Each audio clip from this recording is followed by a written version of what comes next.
የክልሉ ወጣቶችና ስፖርት ቢሮ ምክትልና የወጣቶች ዘርፍ ኃላፊ አቶ ሱልጣን አሊ ንቅናቄው የወጣቶችን ማዕከላት ከማዛወትሪያነት ወደ ስብዕና ማበልጸጊያነት በሚል መሪ ሐሳብ በአገር አቀፍ ደረጃ የተጀመረ እንደሆነ በመግለጽ በቀጣይም እስከ ታችኞቹ መዋቅሮች ድረስ የሚዘልቅ ነውም ብሏል።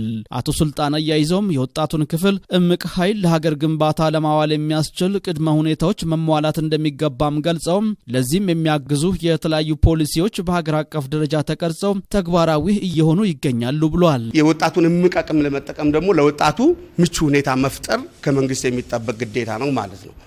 መንግስት ይህን ታሳቢ በማድረግ በአገር ደረጃም የተለያዩ ፖሊሲዎችን ሁላችሁ የምታውቁት ብሔራዊ ፖሊሲው አለ፣ አደረጃጀቶች አሉ። ለምሳሌ የወጣቶች ተቋማት እስከ ታች ድረስ አለ። ሌሎች አሰራር ማዕቀፎችንም አርቅቆ ተግባራዊ ያደረገ ይገኛል ማለት ነው። የወጣቶችን የስብዕና ግንባታ ማዕከላት ተደራሽነትን ከወጣቱ ቁጥርና ፍላጎት ጋር ለማጣጣም በርካታ ስራዎችን መስራት እንደሚጠይቅም የተናገሩት አቶ ሱልጣን በየአካባቢው ያለውን የወጣቶች ማዕከላትን አገልግሎት በጥልቀት መፈተሽ የንቅናቄው መድረኩ ዓላማ እንደሆነም አመላክተዋል። ይሄን የወጣት ማዕከል ግን በትክክልም አሁን ያለንን የወጣት ቁጥር የወጣት ፍላጎት አኮሞዴት ሊያደርግ የሚችል ደረጃ ማድረስ ከኛ የሚጠበቅ ይሆናል ማለት ነው። ቤዚካሊ ግን የዚህ መድረክ ዋና ዓላማ በየአካባቢ ያሉ የወጣት ማዕከላትን ዲቴል ምንፈትሽበት፣ ምን ጥንካሬ አላቸው፣ ምን ጉለት አላቸው፣ እንዴት ደግሞ ማጠናከር አለብን፣ እንዴት ወደ ሞዴል እንዲመጡ ማድረግ አለብን የሚለውን በእለቱም በቢሮው የስብዕና ልማት ስራዎች ዳይሬክቶሬት ዳይሬክተር በዶክተር ግዛቸው ቡላ በኩል የመወያያ ሰነድ ቀርቦ ሰነዱን መነሻ ያደረገ ውይይቶችም ተደርገዋል። በዚህም ከተሳታፊዎቹ የተለያዩ አስተያየቶችና ጥያቄዎች በስፋት የተነሳ ሲሆን የወጣቶች የስብዕና ልማት ግንባታ ማዕከላትን በአግባቡ የማደራጀት ክፍተቶች መኖር፣ አንዳንድ ማዕከላት ላይ የአገልግሎት አሰጣጥ ችግር መስተዋል፣ የአያያዝ የድጋፍና ክትትል ስራዎች ማነስ፣ የጣልቃ ገብነት ችግሮች መታየት፣ የሀብት አሰባሰብና የአጠቃቀም ስርዓት ለመዘመን የሚሉና የመሳሰሉ ጥያቄዎችም ተነስተዋል። እንደ ተሳታፊዎቹ አስተያየት አብዛኛዎቹ የወጣቶቹ ማዕከላት ከማዛወትሪያነት የተሻገሩ አለመሆናቸውንና ለዚህም በግብአትም ሆነ በሰው ኃይል በተገቢው አለመደራጀት ችግሮች በመንስኤነት ተነስተዋል።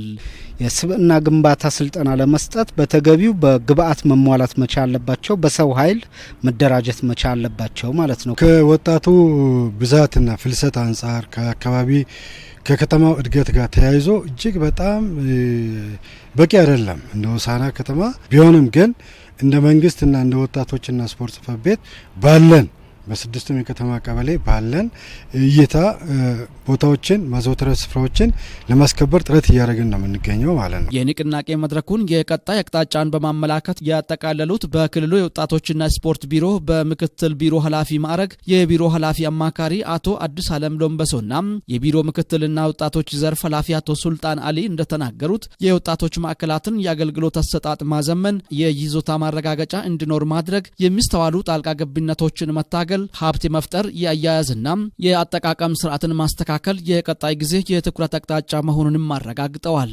ኃላፊዎቹ አያይዘውም በክልሉ በሁሉም አካባቢዎች የሚገኙ የወጣቶች ማዕከላት የሚፈለገውን አገልግሎት መስጣት እንዲችል ከማድረግም ባሻገር በተጨባጭ የምርጥ ተሞክሮ ማዕከላት በመሆን የወጣቱን ሁለገብ ተጠቃሚነት ሊያረጋግጡ ይገባልም ነው ያሉት። ይህን አክል የተዘጉ የወጣት ማዕከላት ነበሩን፣ ይህን አክሉን በንቅናቄ ያስከፍተናል የሚል ሪፖርት እንፈልጋለን ማለት ነው።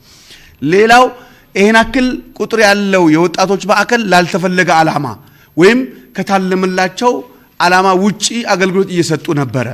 በፈጠርነው ንቅናቄ ባደረግነው ትግል ይህን አክሉን መልሰናል፣ ወደ ወጣቶች አገልግሎት እንዲሰጡ አድርገናል የሚል ሪፖርት ነው የምንፈልገው። ለዚህም የሚመለከታቸው ሁሉም ባለድርሻ አካላት የሚጠበቅባቸውን ኃላፊነት በአግባቡ ሊወጡ እንደሚገባና ተግባሩንም የሚያግዙ የግንዛቤ ስራዎችን በስፋት መስራት እንደሚጠበቅባቸውም አሳስበዋል።